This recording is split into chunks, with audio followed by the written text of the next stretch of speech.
You'll come crawling back to me someday, begging for forgiveness. Mark my words." Those were the last words my mother said to me 10 years ago, standing in her pristine kitchen with her arms crossed, watching me pack the last of my things into garbage bags. I was 22, broke, and apparently making the biggest mistake of my life by choosing to support myself instead of staying under her roof and her rules.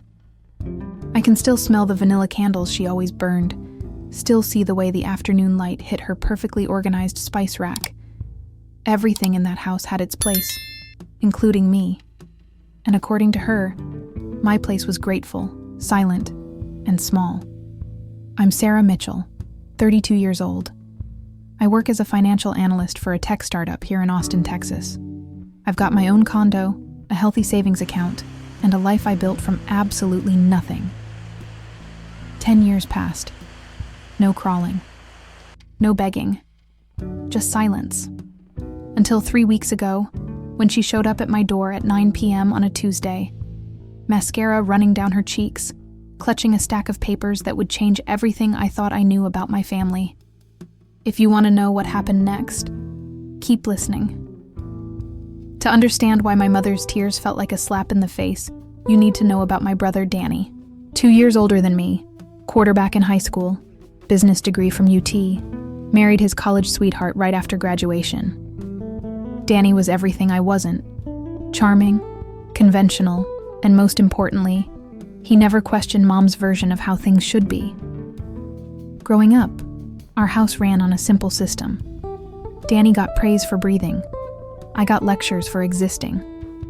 When Danny made B's, Mom would say, "You're working so hard, honey." When I made A's, she'd ask why I wasn't involved in more extracurriculars. When Danny forgot to do his chores, it was because he was focused on important things. When I forgot, I was irresponsible and selfish. The pattern was so consistent that I started keeping a journal just to prove to myself I wasn't imagining it. Page after page of small moments that added up to one clear message. Danny mattered, and I was just taking up space. But the moment that really broke something in me happened during my senior year of high school. I'd been accepted to 3 colleges with partial scholarships, working 2 part-time jobs to save money for the rest. I was proud of myself. Maybe for the first time in my life. I remember sitting at our kitchen table with all my acceptance letters spread out, doing calculations on a yellow legal pad. Mom walked in, glanced at the papers, and said, "You know, Sarah, not everyone's cut out for college. Maybe you should think about something more practical." Danny had gotten into UT with a 2.8 GPA and 0 financial planning. But somehow, I was the one who needed to be practical. That's when I realized I had 2 choices. Spend my life trying to earn love that would never come, or build something for myself that no one could take away. I chose myself. The day I moved out, Mom stood in that kitchen and delivered her prophecy about me coming back begging. Dad just watched from his recliner, like always. Danny wasn't even there. He was already living his perfect life with his perfect wife in their perfect starter home that Mom helped them buy. I took my garbage bags and my journal and my stubborn streak, and I never looked back. 10 years of silence. No birthday calls, no Christmas cards, no acknowledgement that I existed. I heard about family events through mutual friends on social media. Danny's promotion, his kids' birthdays, Mom's retirement party. I wasn't invited to any of it, and honestly, I was fine with that. I built a good life. Started as a bookkeeper for a small business, worked my way up, got my CPA, landed the analyst job. Bought my condo 3 years ago, a bright, airy place with huge windows and not a single vanilla candle in sight. I dated, made friends, traveled. I was happy. Then came that Tuesday night. I was on my couch in pajamas, laptop open, finishing up a quarterly report when my doorbell rang. I almost didn't answer. Who shows up at 9 p.m. without calling? But something made me check the peephole. My mother stood under my porch light, and she looked broken. Her usually perfect hair was disheveled, her makeup smeared, and she was clutching a manila folder against her chest like it was the only thing keeping her upright. I opened the door, and for a moment, we just stared at each other. 10 years collapsed into nothing. She looked older, smaller somehow, but her eyes were the same. That particular shade of blue that I'd inherited and always hated because it reminded me of her. "Sarah," she said, and her voice cracked on my name. I need to talk to you." I should have felt vindicated. This was it. The moment she'd predicted, just with the roles reversed. She was the one who'd come begging. But all I felt was tired. "It's late, Mom. Please." She held up the folder. "It's about your father and Danny, and money that..." She took a shaky breath. "Money that should have been yours." That wasn't what I was expecting. I let her in because, despite everything, she was still my mother. And because that folder in her hands looked official, important in a way that made my analyst brain curious. She sat on my couch, the same spot where I'd been working minutes before, and opened the folder with trembling hands. Inside were bank statements, legal documents, and what looked like a will. "Your father died 6 months ago," she said, without looking at me. The words hit like a physical blow. "What?" "Heart attack. Quick, he didn't suffer." She was talking to the papers in her lap, not to me. "I didn't call you because I thought you wouldn't care." I sat down hard in my armchair. Dad and I hadn't been close. He was always Mom's silent partner in the golden child system, but he was still my father. 6 months. I'd been living my life, celebrating a promotion, taking a vacation to Colorado while my father was dead. The funeral was small, Mom continued. Just family. Just family. Not me, apparently. "Mom, why are you here?" I managed to ask. She finally looked up, and I saw something in her eyes I'd never seen before. Fear. "Because I found out what your father did, what we did, and it's all falling apart." She pulled out a bank statement and handed it to me. It was for an account I'd never heard of, with my name on it. The balance made me blink twice. $127,000. "That's your college fund," Mom said. "The one your grandparents set up when you were born. Your father and I, we used it. For Danny's wedding, for the down payment on his house, for his business loan when he wanted to start that consulting firm." I stared at the number. $127,000. Money that had been mine, that could have paid for college, that could have given me options I never knew I had. "We always planned to pay it back," she said quickly. "But then the economy crashed, and Danny's business struggled, and there were medical bills when your father's blood pressure got bad, and we couldn't. But that wasn't even the worst part. The account is in a trust," she continued. "And now that your father's gone, the bank is doing an audit. They want to know where the money went, and if we can't pay it back." She didn't finish the sentence, but I understood. This wasn't about apologies or reconciliation. This was about money. This was about her needing me to save her from the consequences of stealing from me. Over the next few days, my phone started ringing. Not from Mom, from relatives I hadn't heard from in years. Aunt Linda called first. "Sarah, honey, I heard about the situation with your parents. You know, family is everything. Your mother is just devastated about your father, and now this financial stress." Then Uncle Bob. "Your mom's been through so much, kiddo. Maybe it's time to let bygones be bygones." Even my cousin Jessica, who I'd been close to as kids, sent a long text about forgiveness and how, "Mom says you're being really difficult about some old money stuff." The family group chat that I'd never been part of was apparently buzzing with updates about my selfishness. Someone had painted me as the villain, the ungrateful daughter who was holding money over her grieving mother's head. The thing is, I hadn't even decided what I was going to do yet. I was still processing the fact that my college fund had existed, that it had been stolen, that my father was dead, and that my mother had waited 6 months to tell me any of it. But according to the family narrative, I was already the bad guy. Danny finally called on Friday. "Sarah, what the hell is wrong with you?" No hello, no acknowledgement of the 10 years of silence, just straight to the attack. "Nice to hear from you too, Danny. Mom is falling apart. Dad's gone, the house might get foreclosed on, and you're sitting there with your fancy job and your fancy condo, acting like you don't have a responsibility to help." "Help with what exactly? Help cover up the fact that you guys stole my inheritance?"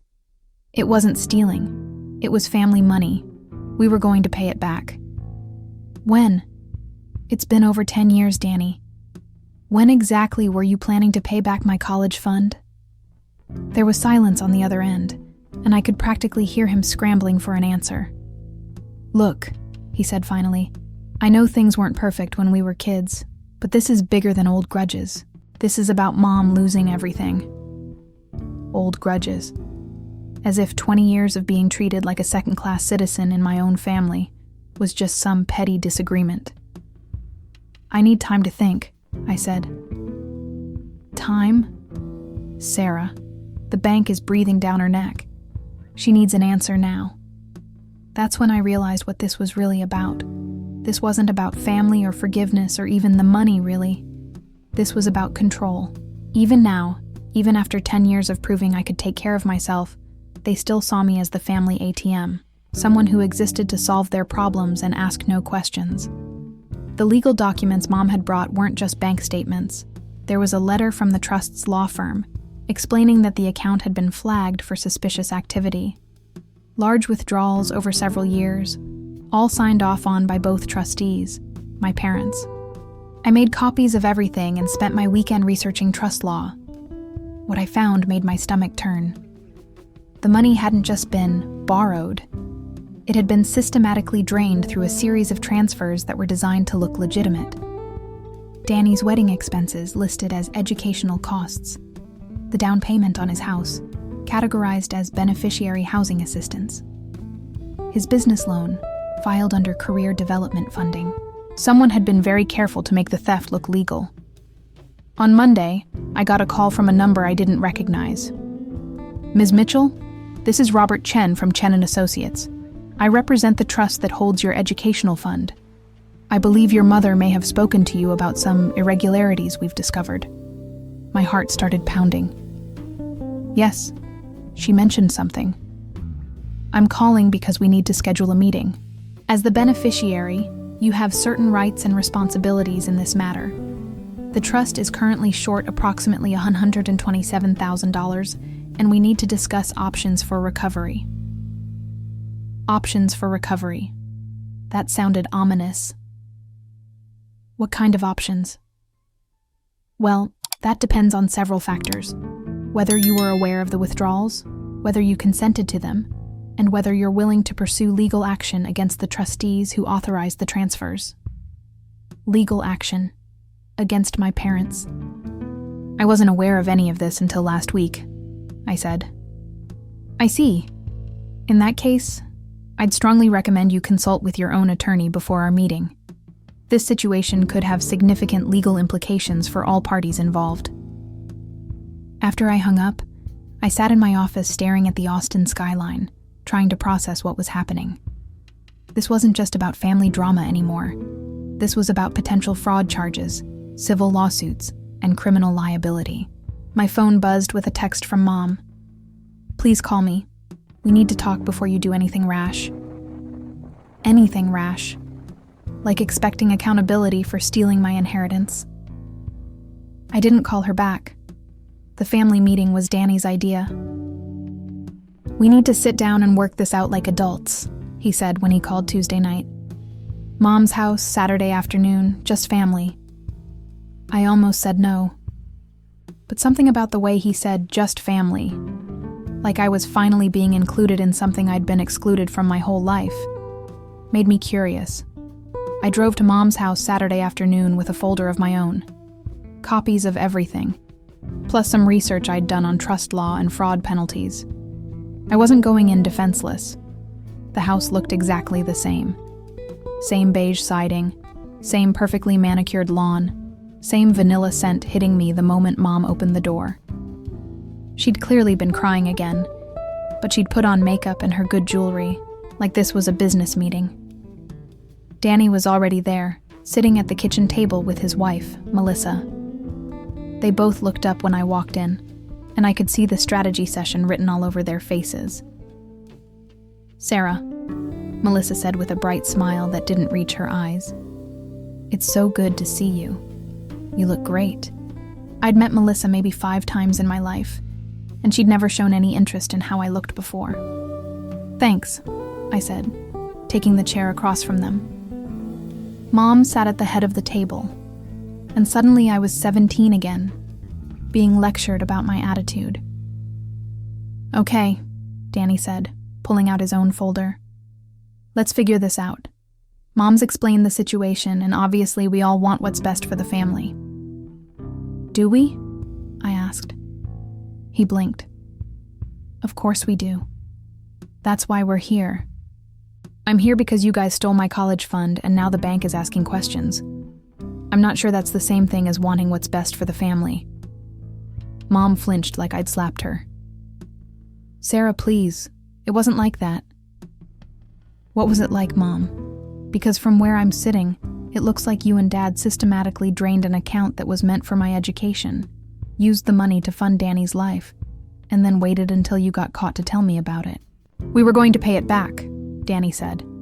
"The business just took longer to get profitable than we expected." "What business?"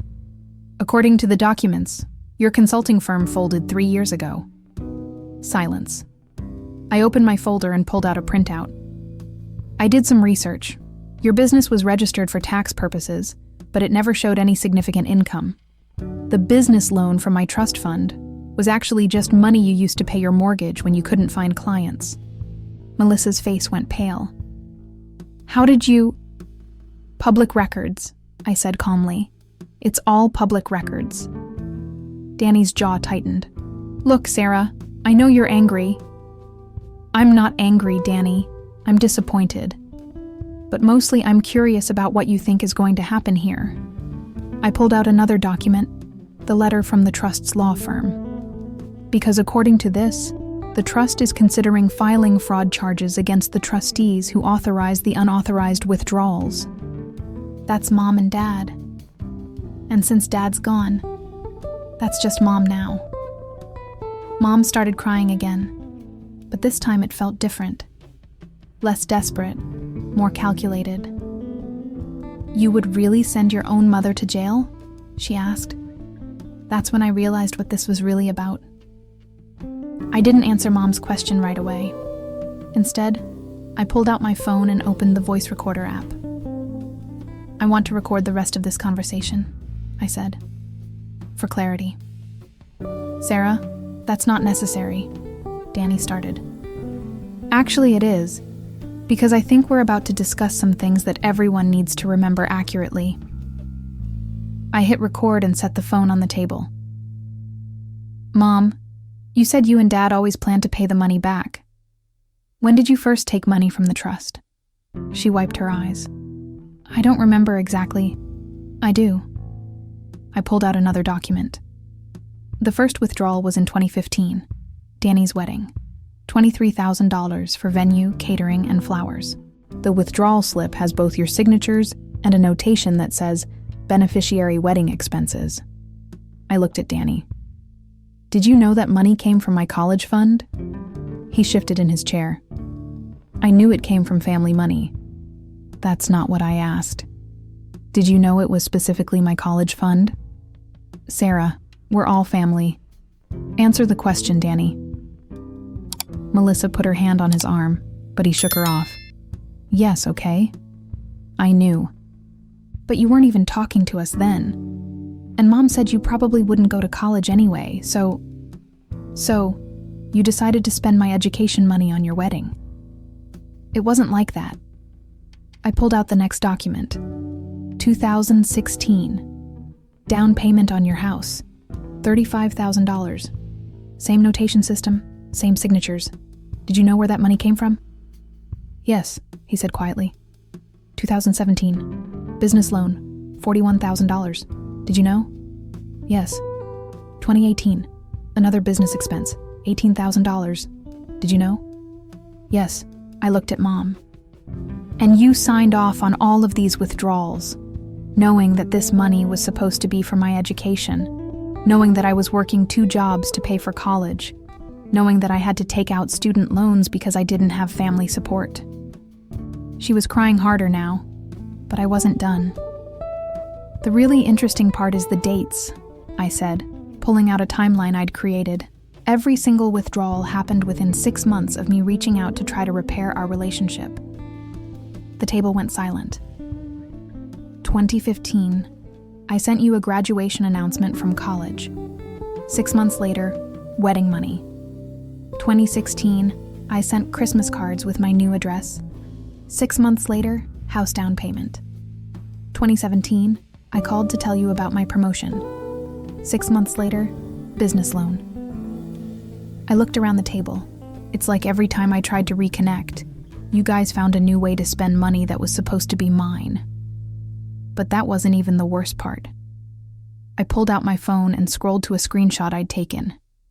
This is from Melissa's Instagram, posted 3 weeks ago. It was a photo of their kitchen renovation. Granite countertops, new appliances, the works. The caption read, "Finally got our dream kitchen. Sometimes good things come to those who wait. Enter blessed, mentored family, first that your dreams come true." The final withdrawal from my trust was $10,000 in January, for what Danny listed as emergency home repairs. But according to your social media, it was a kitchen renovation. Melissa's face went bright red. That's not, we did have a leak. I'm sure you did. But you also posted 17 photos of your kitchen renovation process, including receipts from Home Depot that total exactly $9,147. Then something didn't add up. I was about to continue with my timeline when my phone buzzed with a call from Robert Chen, the trust attorney. I almost declined it, but something made me answer. "Ms. Mitchell, I apologize for calling on a Saturday, but we've discovered something significant that changes the nature of our investigation. I'm actually in a meeting with my family right now about this exact issue." Perfect timing then. We've been reviewing the trust documents more carefully, and we found a provision that your parents may not have been aware of. I put the phone on speaker. What kind of provision? The trust was actually structured as an irrevocable educational trust with a specific clause about unauthorized withdrawals.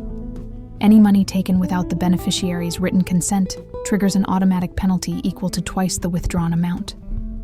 The room went dead silent. "What does that mean exactly?" I asked. "It means the trust isn't short $127,000. It's short $254,000, the original amount plus the penalty clause, and according to the trust documents, the trustees are personally liable for the full amount." Mom's face went white. Danny started shaking his head. "But here's the interesting part," the attorney continued. "We also found a life insurance policy that your father took out specifically to cover potential trust liabilities. The policy is for $300,000, and you're listed as the sole beneficiary." I felt like the world had tilted sideways. "I'm sorry, what?" "Your father apparently understood the legal implications of the withdrawals. The insurance policy was taken out in 2018, right after the business loan withdrawal. It looks like he was trying to protect you financially while also protecting your mother from criminal liability." I stared at my family, and suddenly everything made sense. Dad had known exactly what they were doing. He'd known it was wrong, and he'd tried to fix it the only way he could think of, by making sure I'd be compensated after he was gone. "The insurance company has been trying to contact you for 6 months, Mr. Chen continued. "They have a check waiting for you. I believe your mother may have been intercepting the mail." I looked at Mom, and she couldn't meet my eyes. "Is there anything else I should know?" I asked the attorney. "Just that the insurance payout resolves the trust liability completely. Once you receive the insurance money, you can choose to restore the trust to its original balance, or you can dissolve it and keep the funds. Either way, the The criminal liability issue disappears. After I hung up, the kitchen was so quiet, I could hear the refrigerator humming. "You knew about the insurance policy," I said to Mom. It wasn't a question. She nodded, still not looking at me.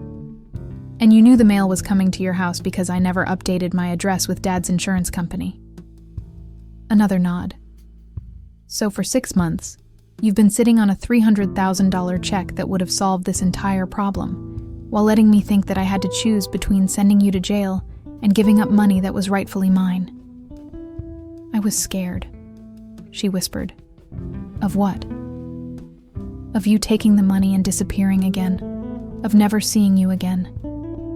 I wish I could say that was the end. The insurance check was sitting in a pile of mail on Mom's kitchen counter. 6 months' worth of letters from the insurance company, the trust attorney, and even a few from Dad's doctor's office about final bills. I held the check in my hands, $300,000 made out to Sarah Elizabeth Mitchell, and felt a strange mix of grief and relief. Dad had tried to make things right. In his own quiet, indirect way, he'd tried to protect me. "What happens now?" Danny asked. I looked around the table at my family. Mom, still crying but watching me carefully. Danny and Melissa, both looking like they wanted to disappear. The kitchen that had always felt like a courtroom, where I'd been judged and found wanting so many times. "Now I make a choice," I said. I could have walked away, taken the insurance money, dissolved the trust, and never spoken to any of them again. Part of me wanted to. The part that remembered being 22 and packing my life into garbage bags while my mother predicted my failure. But I thought about Dad, quietly taking out an insurance policy to protect everyone. I thought about the 10 years I'd spent building a life I was proud of. And I realized that the person I'd become wasn't someone who walked away from problems. I was someone who solved them. "Here's what's going to happen," I said. "I'm going to deposit this check. I'm going to restore the trust to its original balance plus interest, and then I'm going to dissolve it and take my inheritance." Mom looked up hopefully. "But," I continued, "we're also going to have some new rules." I pulled out a piece of paper I'd prepared. "This is a family contract. If you want me in your life, you sign it. If you don't, that's fine too. But then this is goodbye forever." Danny reached for the paper. "What kind of contract?" "Boundaries," I said. "No more financial emergencies that become my responsibility. No more family group chats about my decisions. No more guilt trips about the past. And absolutely no more taking things that belong to me without asking." I looked at Mom. "And no more intercepting my mail." She flinched. "I also want family therapy. All of us. If we're going to try to have a relationship, we're going to do it with professional help." "Sarah," Melissa said carefully, "don't you think this is a little extreme?"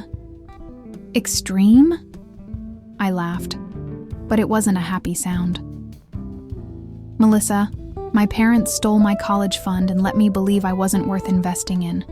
My brother spent my inheritance on his wedding and house while I was working 2 jobs and taking out loans.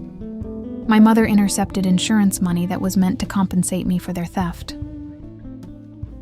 And when they got caught, instead of apologizing, they tried to manipulate me into fixing their problem." I stood up. "A written contract and some therapy sessions isn't extreme. It's the bare minimum for me to even consider having a relationship with people who've shown me that they can't be trusted." Danny and Melissa exchanged a look. Mom was still staring at the table. "What if we don't sign?" Danny asked. "Then you don't sign. I take my money, you figure out your own problems, and we all move on with our lives." I meant it, and I think they could tell. Mom was the first to reach for a pen. "That was 8 months ago. The family therapy sessions have been interesting. Turns out, when you force people to communicate honestly with a professional mediator, a lot of buried resentments come to the surface.